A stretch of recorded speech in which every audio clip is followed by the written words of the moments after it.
Hello and welcome to episode 18, Transition of Satellite Broadcasting to Satellite Broadband Services. To take a deep insight into this topic, we have today with us Vincent Misfud. Hi, Vincent. Welcome to the Good. podcast. Yes, good morning, Omkar. At least it's good morning in my terms. Yes, it's good morning here as well in France. I think it's Yes, just a 1 hour difference that we have at the moment. indeed. Yes. So thank you very much, firstly, for giving your precious time, and I really look forward to discuss this topic in detail. But before we proceed into the topic, can you please give a brief introduction about yourself and, in general, like how you ended up, in the space industry? Omkar, thank you for that. Yes, I've been in aerospace and defense for more years than I care to remember, certainly in excess of 35. By training, I'm an engineer, a broad-based engineering background obtained at Cambridge, where I did my PhD. I then have been in a number of industries, starting life in the UK Scientific Civil Service and progressing in a variety of industries, principally aerospace and defense related, as I said.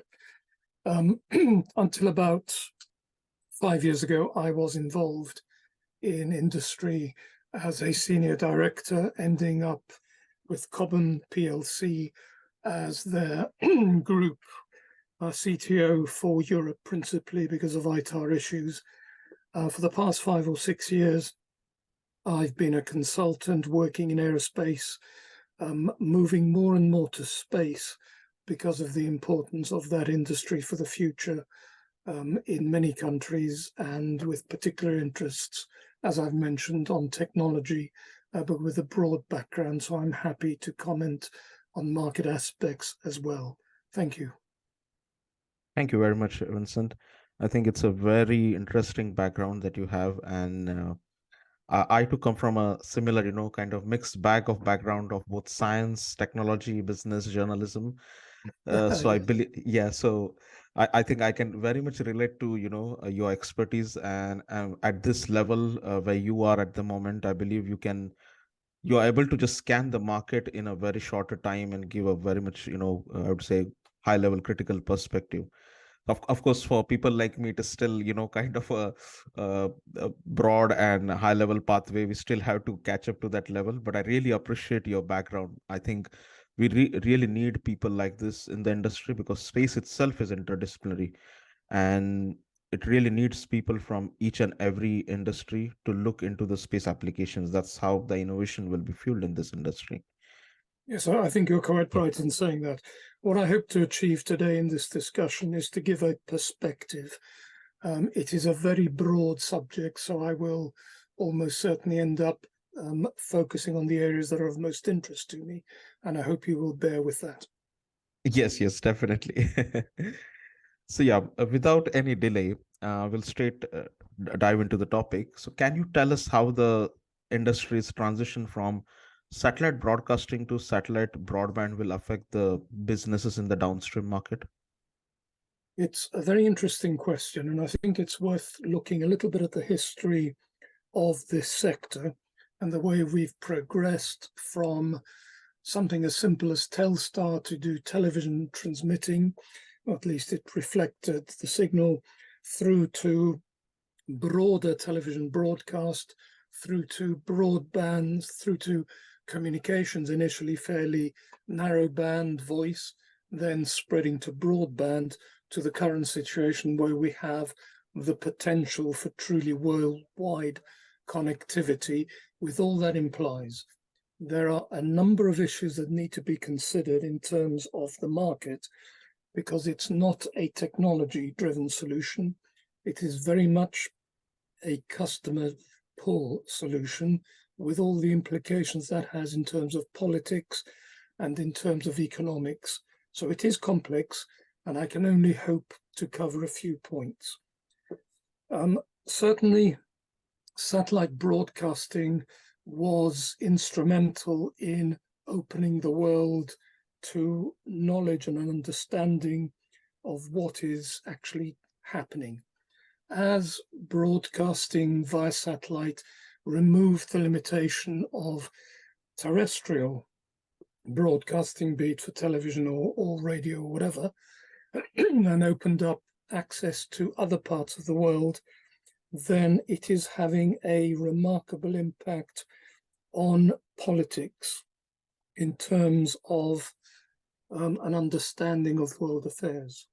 The downside, of course, is that it also permitted the start of misinformation and an increase in propaganda, and that has to be borne in mind. Now, as we've moved from broadcasting to broadband, the key change perhaps is that this makes it bidirectional. Once you move from broadcasting, which is a customer receiving of information for them to assess, through to broadband, which is when they can start responding. They can be selective as to what they listen to, they can provide feedback, and that is a sea change in the broadcasting industry. Is this making sense to you, Omkar? Yes, it definitely is, because as you mentioned, the more and more transition is going to affect in the way the business direction is going to go. And I believe we are reaching a point of discussion where things are going to, scale up in a hybrid manner. Am I right? You're quite right. Yeah.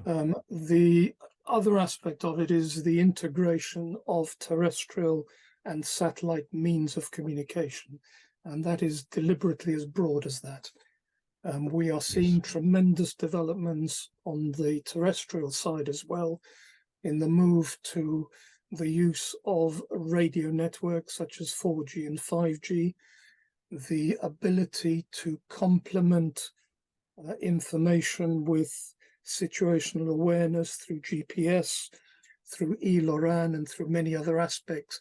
And as you pointed out, Omkar, it is becoming a very integrated picture where you can have information and awareness at a very local level down to the individual. Yes. That, of course, opens many market opportunities. And to be honest, it is almost a case of what to do first, because there are so many things that can be developed. Yes. Definitely. I think one of the prominent example of the hybrid market at the moment is that in the downstream level is the OTT, because I have seen like a lot of platforms who are fiber based or optic based in general are utilizing satellite chipsets to amplify the signals in the rural areas. So I think somewhere, the hybrid communications is already in the play at a smaller level. But in general, I would like to ask how companies, both from satellite and non-satellite segment, should potentially look to tap and adapt to the satellite broadband market. I mean, in general, how should they look to take advantage of the satellite broadband technology?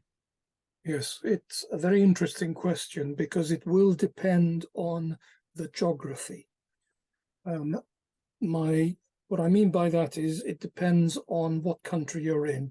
The economic picture will make a big difference. Is there a lot of disposable income that can be applied to this, or is this a case where we're starting from the less developed countries with an opportunity to expand and allow them to develop their capabilities? So it will be very, very different in different countries. One of the things we are seeing in some of the more developed countries, and we've seen it particularly recently in the United Kingdom, is a move back from satellite broadband to a combination based more on terrestrial broadband, as the availability of those networks, be they wire or fiber or local radio, to provide a more integrated and more cost-effective solution. And I think that's the key thing. You have to choose the right solution for the particular environment you're working in. In the more developed countries, as more and more fiber optic infrastructure is put in place, then that is likely to be the more cost-effective. However, in order to gain access to broader areas and other countries, you may well have to resort to satellite. So the combination becomes very interesting. Perhaps a key point is that that may not be the right question to ask. I think you may actually be able to assume, certainly in the more developed countries, that that connectivity will be available. The exciting bit is what you can do with it. And that's where downstream services become so important. You Yes. also have to consider competition and also the opportunity for interference, not only unintentional but deliberate. And we've seen examples of that already in navigation, and that may well move to the communication sphere as well. So one has to be careful. If we set aside the more developed countries and look at the less developed nations, then there my statement is not true. You do have to consider the delivery of the communications channels and the combination of terrestrial and satellite-based. And there we are seeing the evolution of models that essentially have local satellite hubs, which then use local Wi-Fi, local radio networks to then distribute that and provide access to the internet, the World Wide Web, to the local community and individuals. And from the point of view of both education, health, economic development, that is a very, very exciting development. So those are a few points to think about, I think, Omkar. Yeah, I think this is a very interesting points that you just mentioned.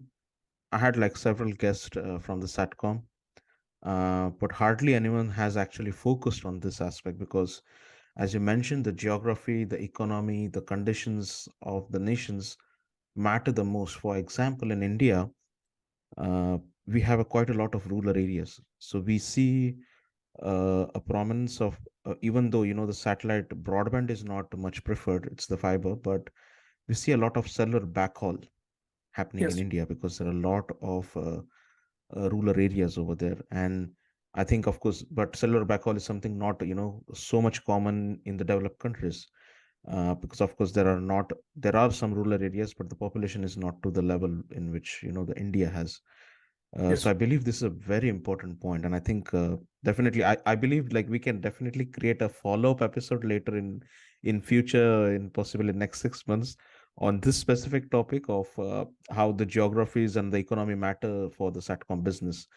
yes. Because I believe, yeah, I I think your believe, example is a very good one, Omkar, because yes, we need to learn from what is working in some countries and then be careful in making sure that as they translate to other nations, there aren't other dynamics that come into play.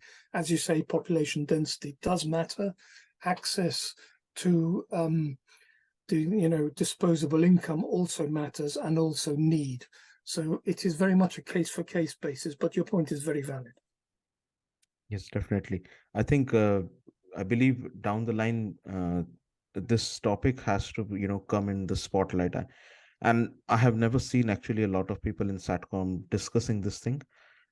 We have always discussed in the industry about the technology, about the need for the new innovation.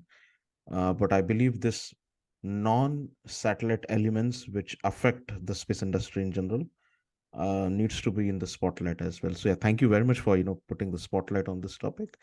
I think we'll take a deeper dive into this topic ahead. But yeah, just before that, because I personally work in the military satcom segment, so I'm very much curious to have your answer on this question. So from your perspective, what will be the effects of this transition on the defense sector? The defense sector has its own drivers, and the one thing we are seeing, particularly in the States at the moment, is a desire for integration of sources of information. And in order to deliver that, you have to have very effective communications. And that is principally going to be driven by a satellite-based solution, satellite broadband, essentially in a variety of forms, because the military cannot rely on the terrestrial infrastructure. They will Yes. have to create their own networks in operational situations, and those will have to be linked via satellite or perhaps by some local networks or local transmitters. But the satellite is the more generic solution. A problem has been that satellites are not interoperable. We have seen even the military satellites from different suppliers, different constellation of satellites, do not necessarily have the ability to talk to each other. So this is a major problem for the military at the moment. So we are seeing a development of more common standards, which may well have to be applied or be used by some of the commercial suppliers if they wish to supply the military network. But the defense sector seems to have an insatiable appetite for bandwidth. So there are plenty of commercial opportunities.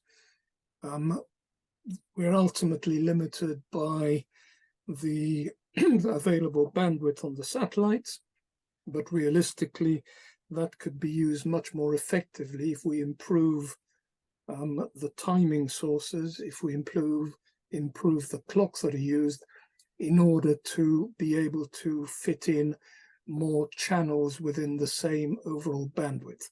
And that is potentially possible. Omkar, you made a point earlier on in terms of the drivers of the market. Yes. And those are quite different in defense. So may I just come back for a moment to the commercial side? Yes. A key point that is often said and often forgotten is follow the money. I'm afraid that is the reality of things. You can have lots of technology, but only if there is a user is it worth pursuing. So when we develop new technologies, we must make sure that we understand who is going to benefit from it and who is going to pay for the service. So just always bear that in mind in those discussions. So thank you for letting me say that. Coming back to defense, the picture there is quite different. The picture there is capability, less affordability. You know, the open check is no longer there, but because there are lots of demands on defense money. But having said that, defense will pay for performance. And that is perhaps a little difference between that and the commercial sector. So broadband, satellite broadband will be at the heart of most defense communications. It has to be for naval applications. For land, obviously, there are alternatives, but they're not as effective. And the flexibility of satellite broadband is a key driver that is enabling new capabilities. It'll enable the deployment of artificial intelligence to assist the local commander, because you have to integrate sufficient information for the artificial intelligence tools to give you advice or comment or to point you in the right direction. Fascinating field. It's changing rapidly at the moment. Yes. Also, just to add on what you said at the moment is we are also seeing the rise of multi-domain operations where they want to connect all the systems. Yes. And I think the satellite will be the core part of it. So do you have any comment on that as well? You are right in that we are seeing multi-domain operations as becoming the norm. It almost doesn't matter if it's peacekeeping, peace generating, or more significant warfare, as unfortunately we're seeing at the moment in the Ukraine. In all cases, we no longer have an army, an air force, and a navy. We have an integrated force that needs to be able to communicate effectively. And that is a very significant challenge. Historically, their communication systems have been developed via different routes. The demands are somewhat different. As you can understand, the demands for range, the operating environment is quite different. So there is good reason for them having been different. However, we do have a number of standards for interoperability, principally in terms of communication message formats, which are a good starting point. However, we are seeing the development of common protocols that have been based on existing interoperable message formats, but we are seeing such a demand for information, be it reconnaissance, be it situational awareness, that those are becoming less relevant. So a lot of work has to go into the fundamental data interoperability. And this is a focus of space commands, both in the United States, in the United Kingdom, in Europe, and in other parts of the world.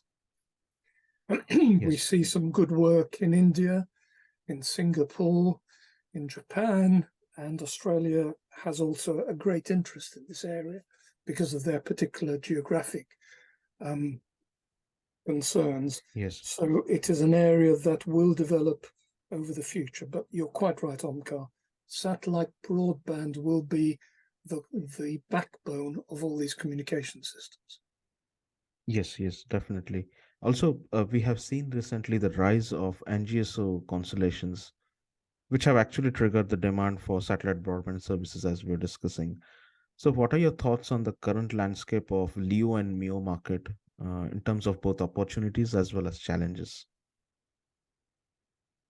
It's a market that is certainly developing rapidly, and I can only offer some views because it is such a dynamic market at the moment. The aim is, of course, was set out many, many years ago by the O3B consortium when they first started trying to get internet access to everyone across the globe. And that is a laudable aim.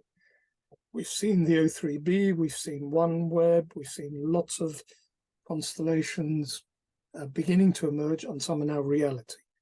It comes back to a point that we discussed earlier on, which is the business model. Is everyone going to have a satellite receiver, or are you going to have satellite receivers in hubs and then distribute using terrestrial networks? And the jury is out on that. I think we're seeing both developing. It depends a lot on the economics of the particular region that we are considering. There are certainly other constellations planned. I actually think there is potential for more, but they will start targeting different parts of the world where they can create a business model that makes sense. Again, all these investments have to, at the end of the day, return for their investors, and that is understandable. There are challenges. The technology is not particularly difficult, if I'm honest. There are challenges with the ground-based receivers, making them cost-effective, because the difference, of course, between LEO and GEO is that you have to track the satellite, and that, of course, is not always easy. And you have to be able to change between satellites. But I know you've covered that in other podcasts, so I'll just mention Yes. that as a quick reminder. Yes. So that's not a very satisfactory answer, but it's the best I can do. It's an evolving market. I do see other players emerging, and I do think it will be a significant part of the future communications picture. Yes. I think from the investment point of view, I believe the ground segment investment is quite hefty in NGSO segment. Yes. And we always see that if the cost of operational cost generally or the manufacturing cost as well, if these two aspects drop or reduce in the upstream market, then eventually the downstream market services become much more affordable, much more cheaper in terms of the consumer's purchasing power. So do you believe like the hefty investment in ground segment might pose challenge to the satellite operators in the reducing the cost, and eventually how it will possibly affect in the downstream businesses? The first point you made is very valid.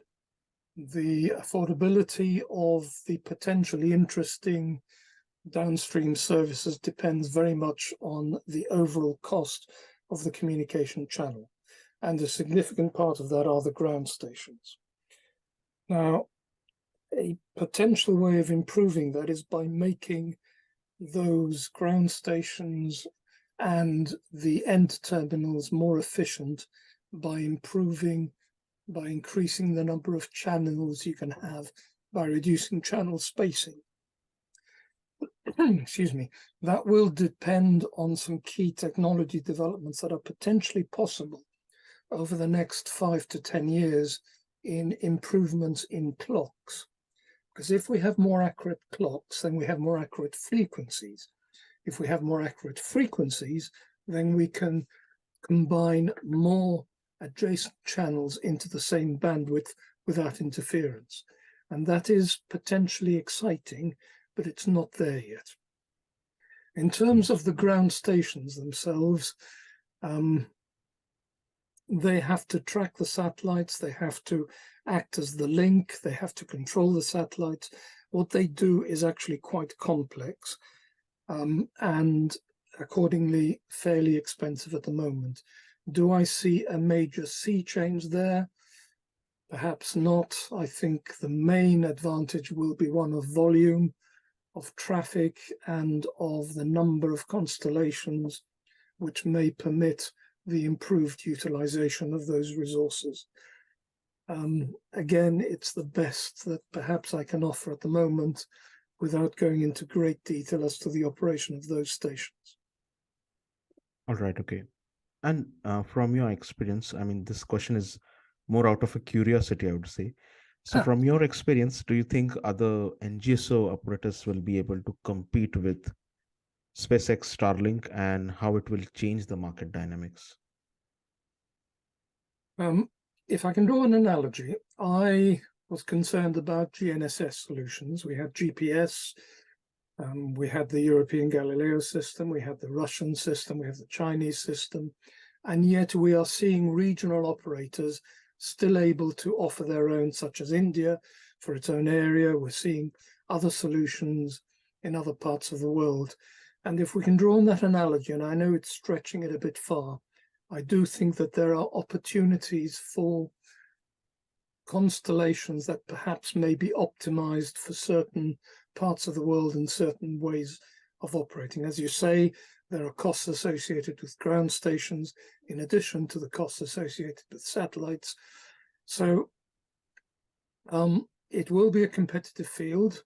We will see some solutions emerging and perhaps struggling, but I would not be surprised to see an additional one or two coming into the market, perhaps more regional players. But that's about the best I can say without seeing the way that the current market develops, and we're seeing encouraging signs, and equally well without seeing the innovation that podcasts such as this encourage in terms of the use of these networks. That's what it's all about.